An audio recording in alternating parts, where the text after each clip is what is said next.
Hi everyone, this is once again your instructor Marilyn Picol. So for today's video, we'll be discussing about chemical quantities, which is part 2 of our previous discussion before the midterm. Okay, so before we start, let's see what would be our learning objectives for this video.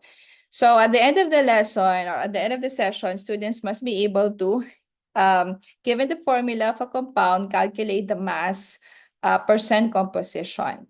Calculate the empirical formula for a compound from the mass, percent composition, and determine the molecular formula of a substance from the empirical formula and molar mass. So medyo marami-rami yung gagawin natin ngayon for this video. So please make sure that you have your calculator ready with you para masundan ninyo yung ating discussion. Okay, so feel free to hit the pause button. Kung medyo hindi nyo siya agad masundan. So you can always replay the video so to make sure that you'll be able to follow the discussion. Okay? So, dito natin gagamitin lahat ng mga natutunan natin previously dun sa about sa percent. So, make sure that you still recall that kasi magko-compute tayo ng mass percent composition. So, gagawin din natin dito ulit yung pagka-calculate ng mga molar masses. So, which is, I'm sure, as of now, mas sanay na kayo doon kasi nagawa na natin siya before the midterm. Okay, so let's first start off with the mass percent composition. So ito yung general formula niya. So the mass percent composition is equal to the mass of each element divided by the molar mass of the compound times 100%. So ibig sabihin, bago nyo ito ma-compute yung mass percent composition, kailangan mo munang kunin yung molar mass ng compound. Okay, so paano ba tayo kumuha ng molar mass?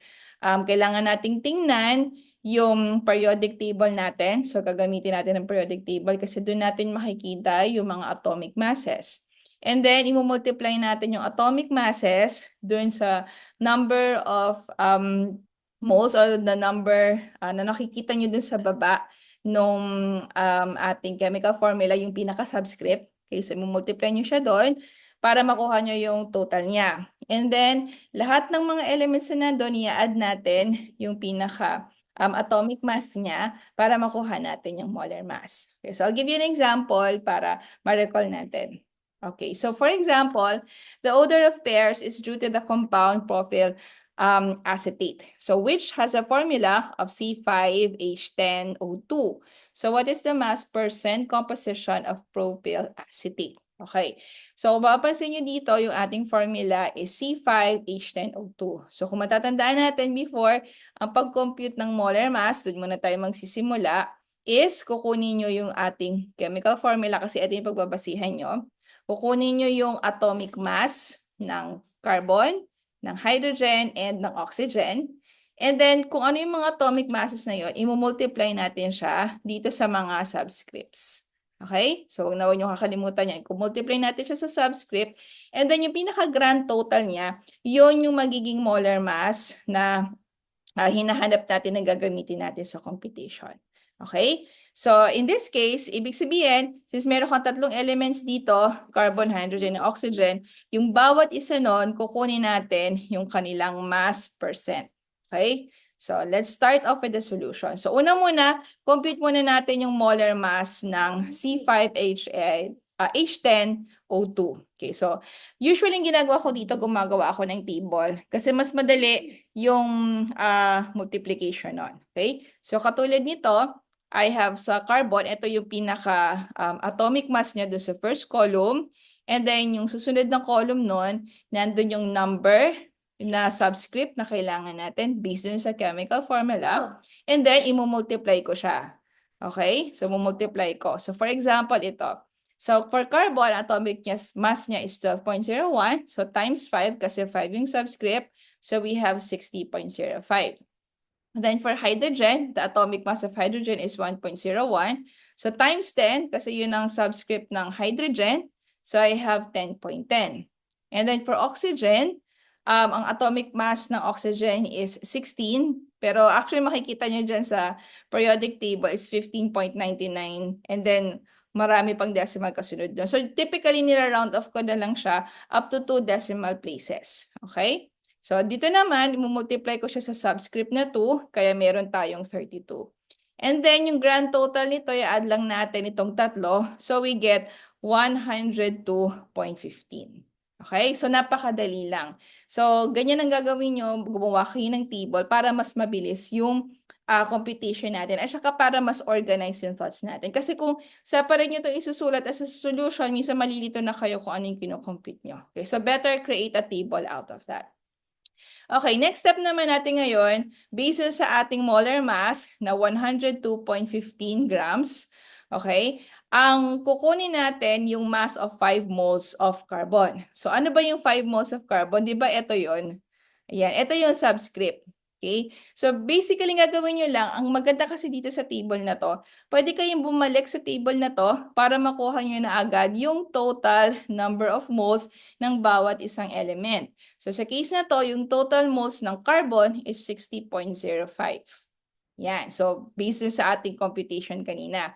So gagawin lang natin dyan para makuha natin yung mass percent of carbon. So that's the mass of the carbon divided by the molar mass of C5H10O2. And then ita times natin siya sa 100. So substitute lang natin yung 6.05. I-divide natin sa 102.15. And then press equals and then times 100. So this is what you will get. 58.79%. Okay? Now, gagawin din natin ulit yon for hydrogen and for oxygen. Okay, so sa case naman ng hydrogen, yung balik din kayo ulit sa table kanina. So kaninang na-compute natin dyan is 10.10. So ito yung total mass ng 10 moles of hydrogen mo. And then i-divide din natin yan doon sa ating molar mass which is 102.15. So and then, pag gagamit kayo ng calculator, i-divide nyo muna to, tsaka kayo magpe-press ng equals bago kayo mag-multiply sa 100. And for hydrogen, we have 9.89. And then finally, for oxygen, so meron tayong, okay, this is my error. So hindi po to 10.10, this is actually 32. Ayan, so 32. So 32 divided by 102.15 times 100. So we get 31.32. Okay? So in summary, okay, para ma-check natin, ang gagawin natin, yung bawat isang percent, i-add natin sila, yung tatlo, for carbon, for hydrogen, and for oxygen. So pag in-add natin yung 58.79, yung 9.89, at yung 31.32, we will get 100%. So meaning, tama po yung ating sagot. Now, it can also happen na kapag nag-compute kayo, mapapansin nyo, mayroong konting-konting sobra sa 100, lalo na sa decimal. And that's perfectly fine. Okay? Nagkakaroon ng sobra kasi dahil sa pag-round off natin. Okay? Kasi nag-round off tayo ng mga digits. Kung hindi tayo nag-round off ng digits, ang exact na makukuha nyo dyan is 100%.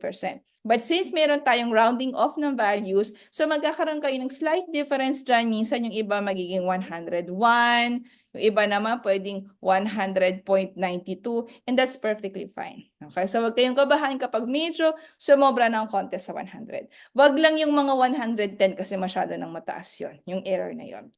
Okay, so now let's have another example.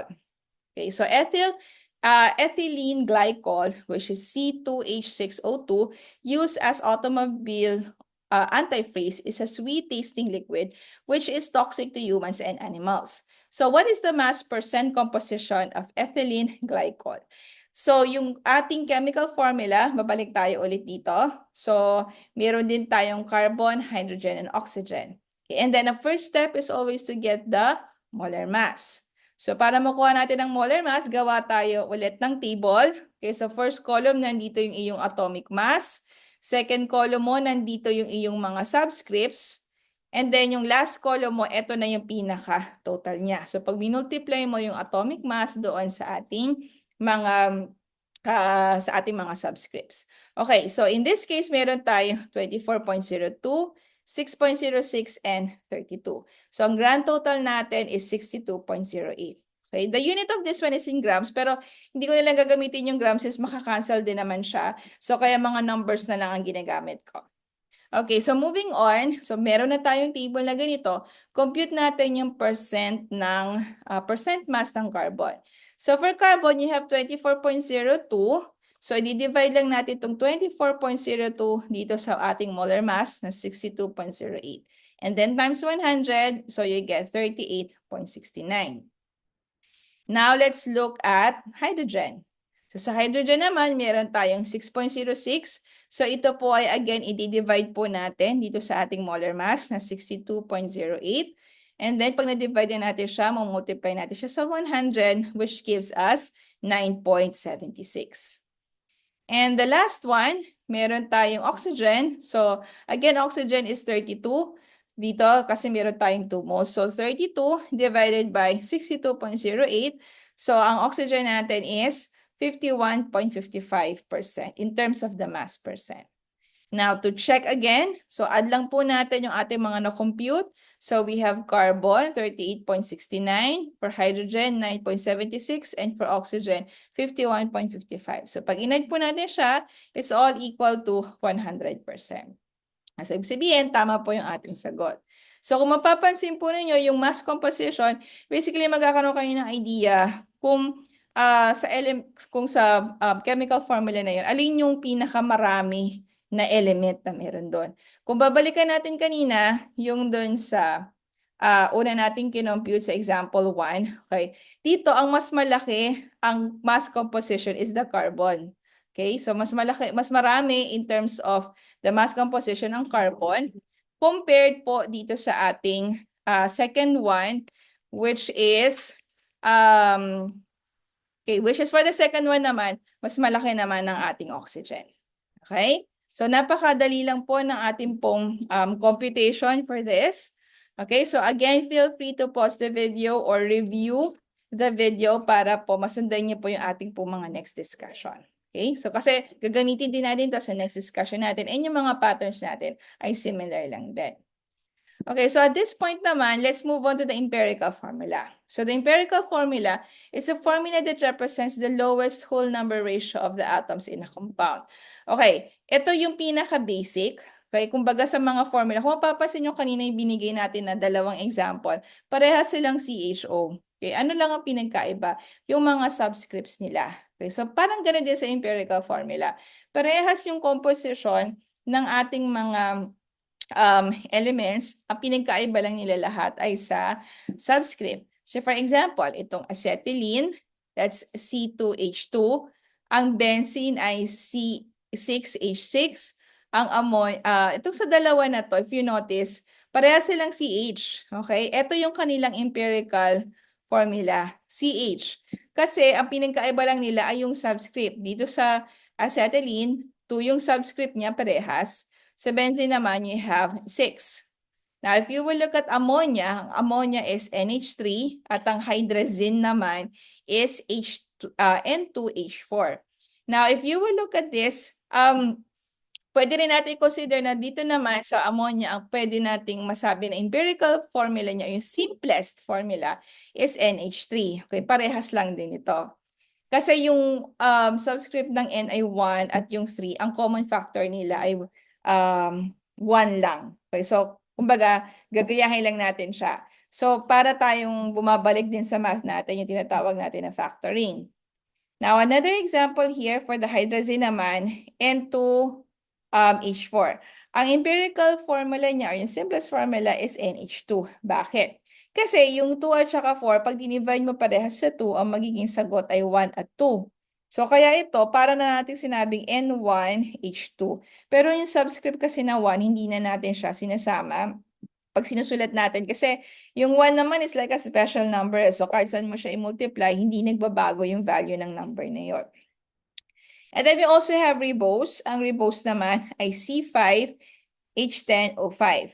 Now, ang empirical formula niya is CH2O. Okay, so bakit? If you notice here, ang common factor ng 5 at 10 ay 5. So, pag dinivide mo to sa 5, magiging sagot dito ay 1, kaya C. And then, 10 divided by 5 is 2, kaya dito ang subscript mo ay 2. And then, ito 5 divided by 5 divided by 5 is also 1. Kaya dito, meron tayong O lang. And then similarly for glucose, meron tayong C6H12O6. Ang kanyang empirical formula is also CH2O. Okay, bakit? Kasi yung factors ng 6 and 12 is just 6, diba? So 6 divided by 6 will give you 1 and then 12 divided by 6 will give you 2. Okay, so ganun lang kadaling empirical formula. Now, the thing is, paano ngayon kapag meron na tayong kailangang isolve? Okay, so for example, a compound of iron and chlorine is used to purify water in water treatment plants. So what is the empirical formula of the compound if experimental analysis shows that a sample of the compound contains 6.87 grams of iron and 13.1 grams of chlorine? Okay, so given po tayo dito ng um, yung pinaka-actual na mass ng iron at saka ng chlorine. So for iron, we have 6.87 and for chlorine, we have 13.1. Now, ang solution po nito ganito. Una, kukunin muna natin yung given mass niya based dun sa problem. So yung dalawang element natin ay iron and chlorine. So again, sasabi ko sa inyo, di ba, favorite ko yung gumawa ng table kasi mas magiging organized yung thoughts ninyo kapag naka-table yung inyong data.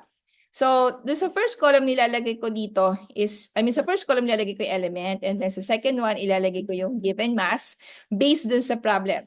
So, ito yung nakasulat sa problem kanina, 6.87 and 13.1. Next step, kukunin ko yung molar mass niya. Saan ko makukuha ang molar mass? Again, balik tayo sa periodic table. Ito po yung ating atomic mass. Okay? So, yung atomic mass po natin dito, in this case, bawat isang tigisang element lang naman po ito, di ba? So, kumbaga, hindi natin siya kailangan i-multiply sa kahit ano. Okay? So, this one is 55.85 for iron and then 35.45 for chlorine. Okay.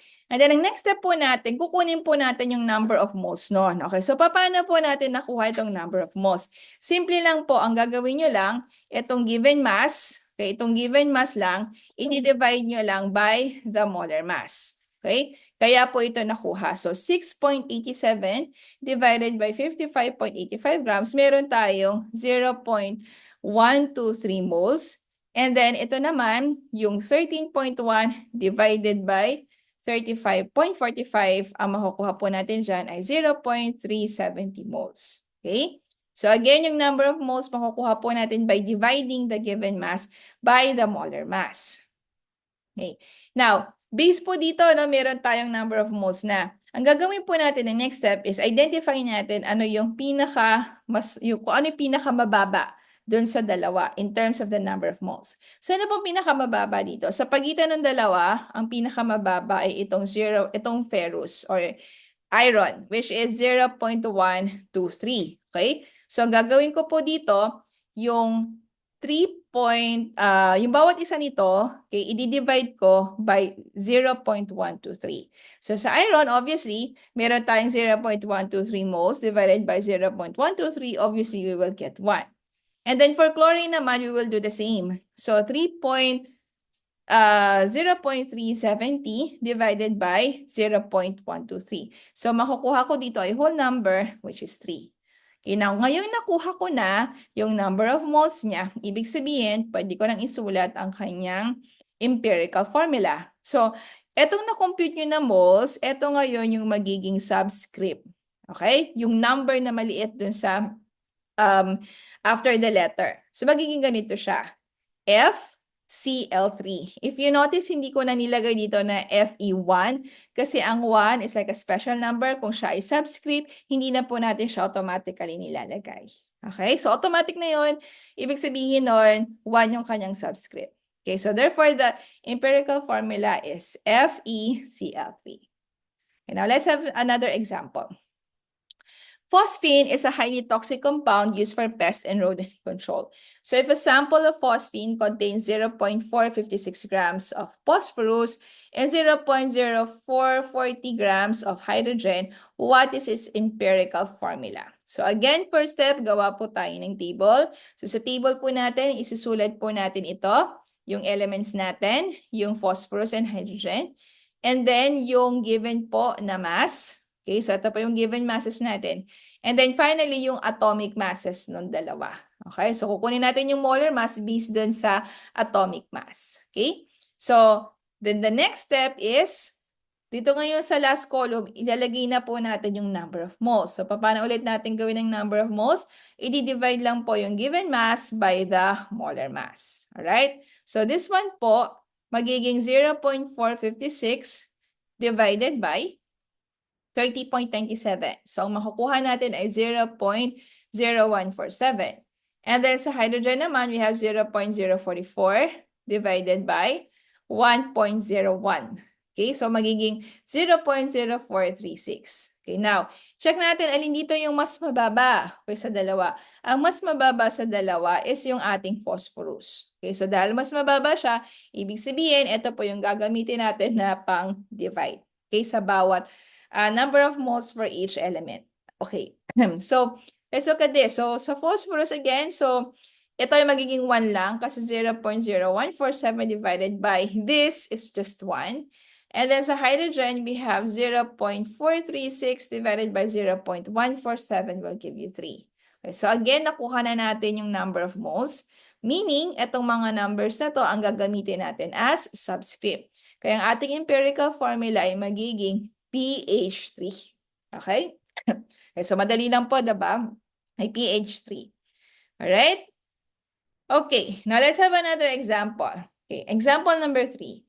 Tetrachloroethane is a colorless liquid used for dry cleaning. So what is the empirical formula of tetrachloroethane if its mass percent composition is 14.5% carbon and 85.5% chlorine? Okay, eto na. Medyo na iba na. Okay, kasi kanina ang given mo ay grams. Given ka ng mass. Pero paano po pag mass percent? Pag ganitong mass percent, napakadali lang po. Ang gagawin lang natin na technique dyan, i-assume lang natin na itong percent na to ay pwede din naman nating palitan ng unit ng grams. Okay, bakit? Kasi kung meron kang 100 grams ng compound na to, ibig sabihin ko sa 100 grams na yon, 14.5 grams doon ang carbon at 85.5 grams doon ang chlorine. Okay, so wag magpanik pag nakakita kayo ng ganyang percent, palitan nyo lang siya ng unit na grams. Okay, so again, gagawa po ako ng table ulit. So this time, ang elements ko na ay carbon and chlorine. So meron tayong given mass na 14.5 for carbon, and for chlorine, we have 85.5 grams based sa ating given. And then ito po ang ating molar mass yung nasa periodic table. So you have 12.01 and 35.45.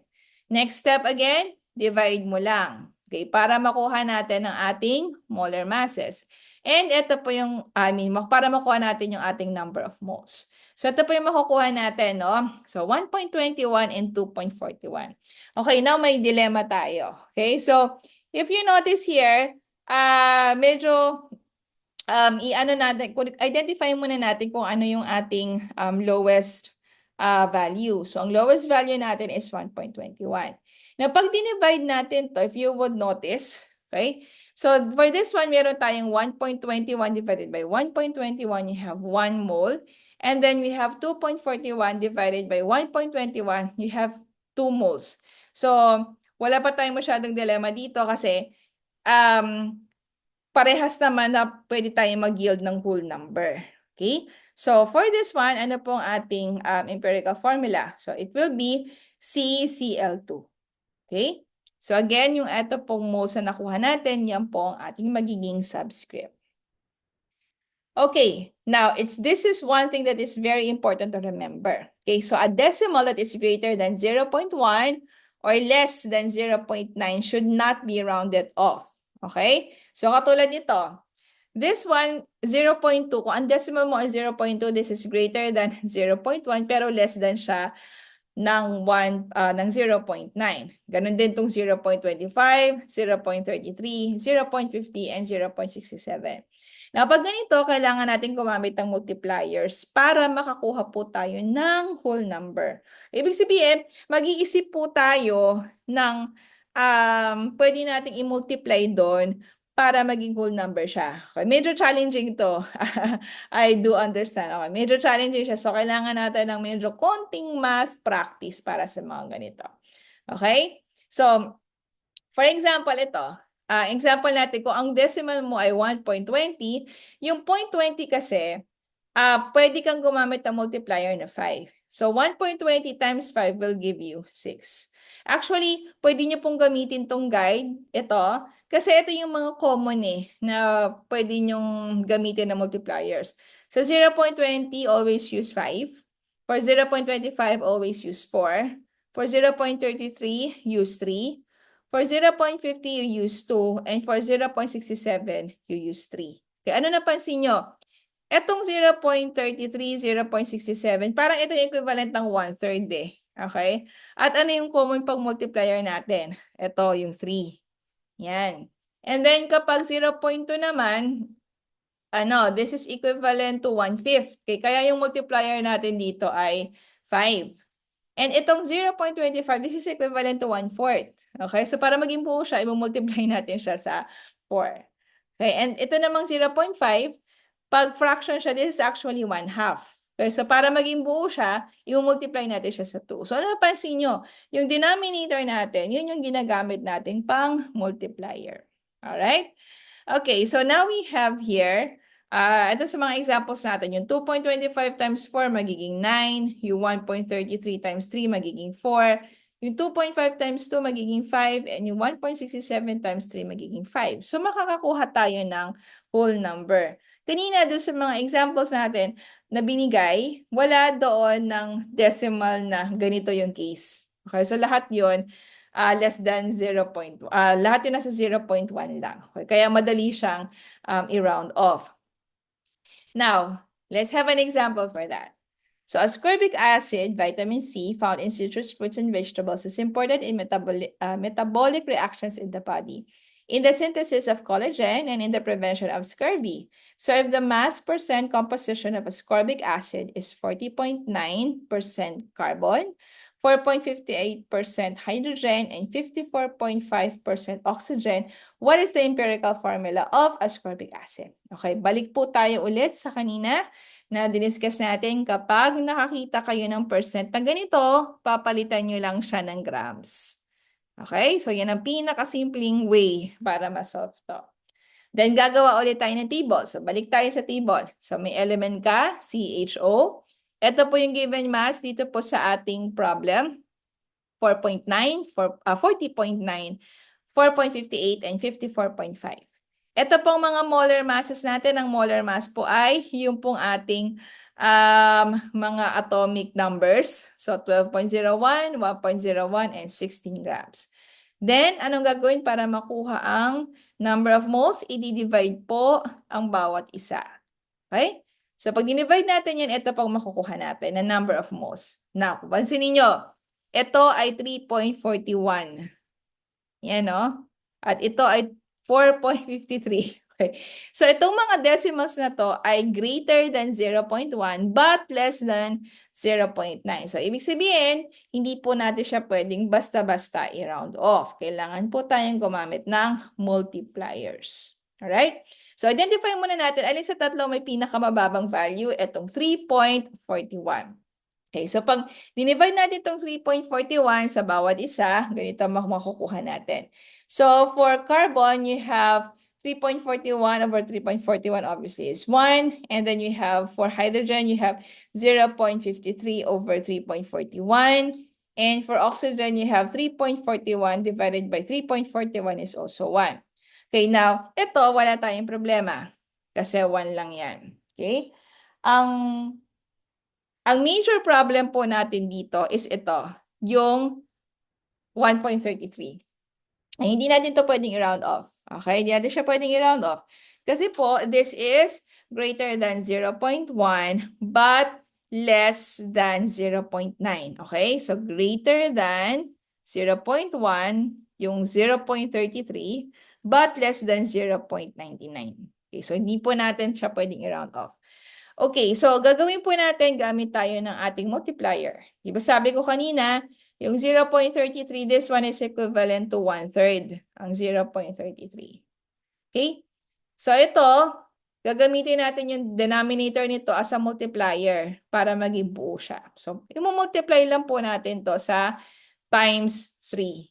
Okay? So, magta-times 3 po tayo dito. Okay? And this is what we will get. Okay? So, yung 1 times 3, then yung 1.33 times 3, and then yung 1 mole times 3 din.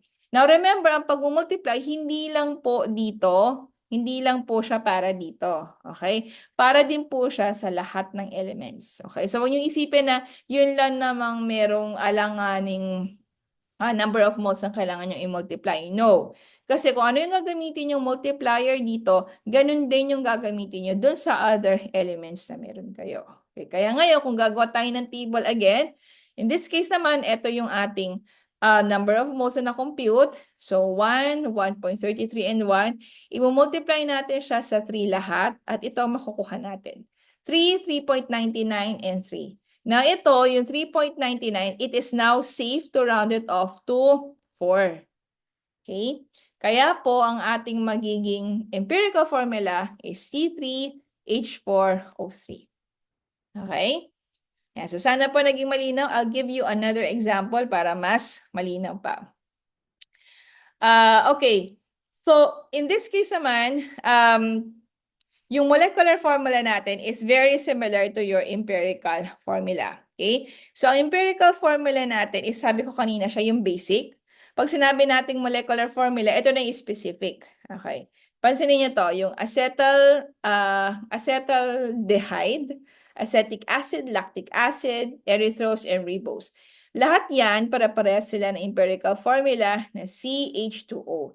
Pero pinagkaiba nila is yung molecular formula. So ano napansin niyo sa molecular formula?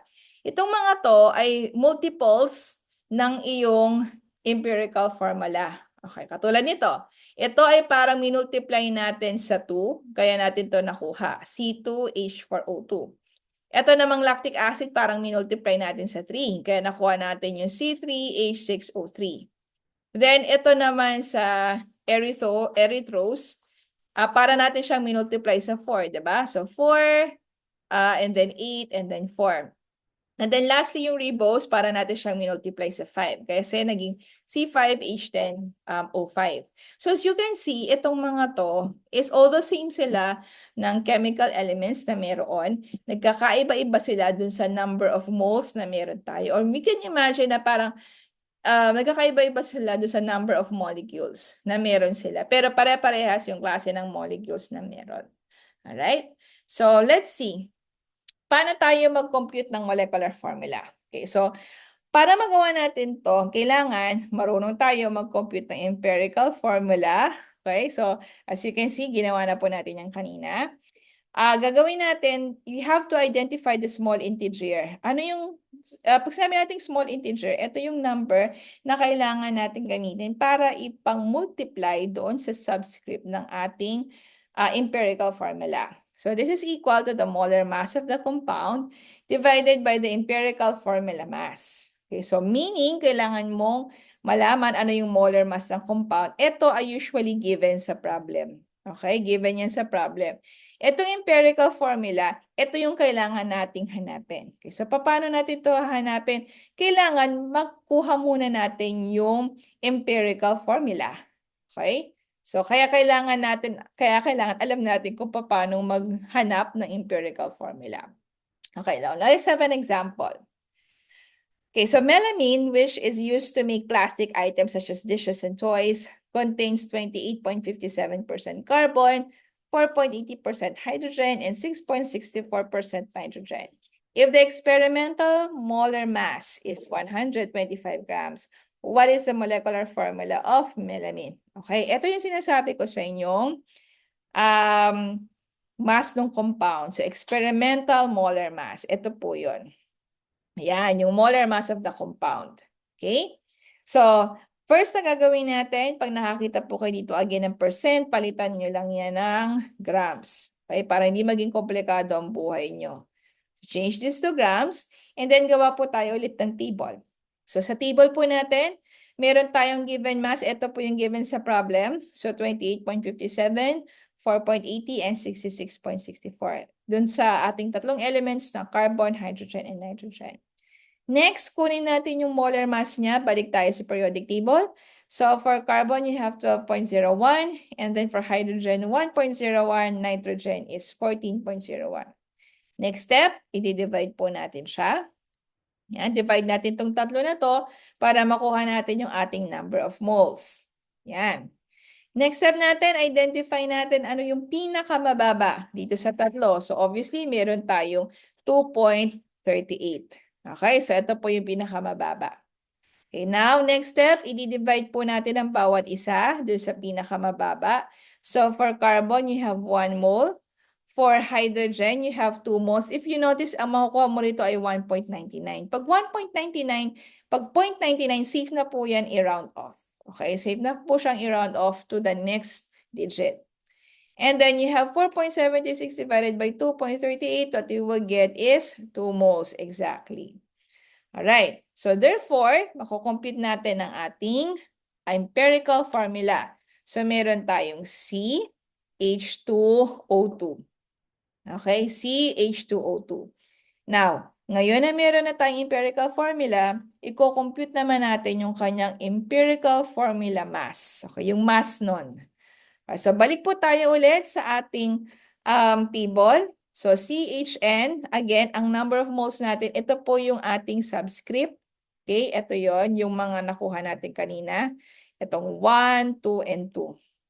Okay, and then yung molar mass natin again, galing sa periodic table. So, you have 12.01, 1.01, and 14.01.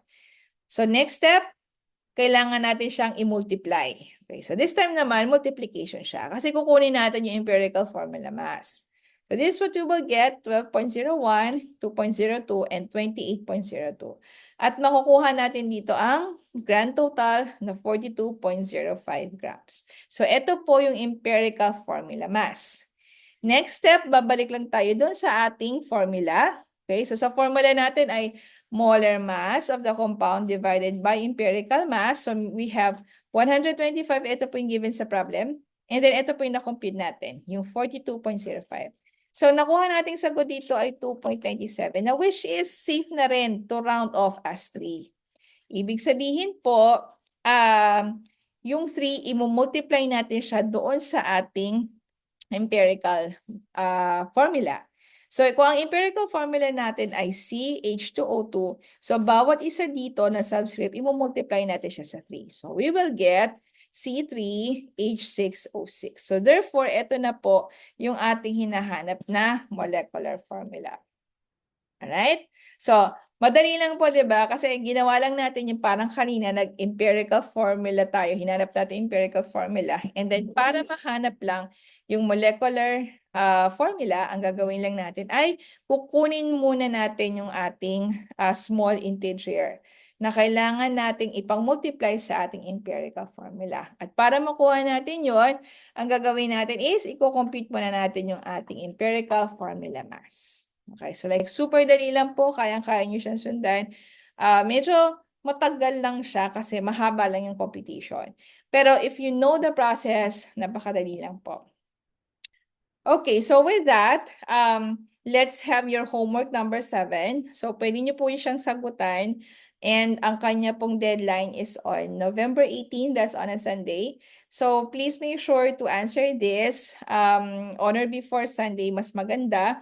Mas maganda sana kung masagutan nyo siya immediately pagkatapos nyo na panoorin yung video para fresh pa sa utak nyo kung paano siya sagutin. Or you can also answer that while watching the video as well. Okay, so para may direct application na po kayo. This is in Google Form. So Google Form po siya and wala naman po siyang time pressure. So just feel free to answer that anytime at your convenience. Just make sure that you will get to the deadline of November 18. Alright, so mahaba lang po yung computation but definitely kayang-kaya niyo po siya sagutan. Okay, so with that guys, thank you so much and I'll see you guys in my next video. And for the next video, more on computation po ulit tayo. Okay?